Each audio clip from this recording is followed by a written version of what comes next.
নমস্কার, শিশির বিন্দু মিষ্টি হেসেল সকলকে স্বাগত জানাচ্ছে। আজ আমি লোটে মাছ করব।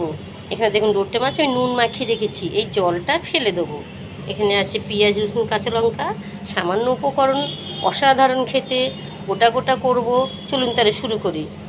নুন দিয়েছি, লঙ্কার গুঁড়ো দিয়েছি, একটু আটা মাখিয়ে নিই। তেলটা ভালো করে গরম করে নিয়েছি। এই যে মাছ,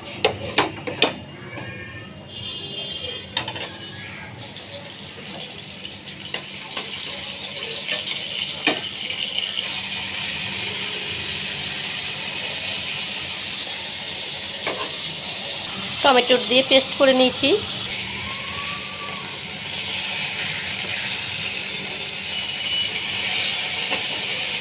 লঙ্কার গুঁড়ো, হলুদ গুঁড়ো, নুন, কালো জিরে দিয়েছি, আর আদা রসুন কাঁচা লঙ্কা পেস্ট, টমেটোর। তাপটা মিডিয়াম করে মশলা কষাবো। সামান্য একটুখানি জল দিই।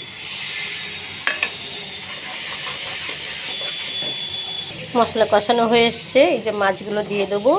খুব হালকা হাতে নাড়বো, এমনিতেই এই মাছ নরম, ভেঙে যায়। হালকা হাতে নেড়ে নিচ্ছি। সামান্য একটু জল দিয়ে দিই। দিয়ে দেবো উপর থেকে ধনে পাতা। ব্যাস, এই উপকরণ, অসাধারণ রান্না, খেতে তো অপূর্ব। আমার লোটে মাছ হয়ে গেছে। আটা না মাখিয়েও ভাজতে পারেন, কোনো ব্যাপার নয়। আমার চ্যানেলকে সাবস্ক্রাইব করুন, ভালো লাগলে অবশ্যই একটা লাইক দেবেন, বেল আইকনটা তো অবশ্যই দেবেন। আর ফেসবুক থেকে দেখে থাকলে তারা অবশ্যই আমার পেজটাকে ফলো শেয়ার করবেন। অনেক অনেক অনেক ধন্যবাদ।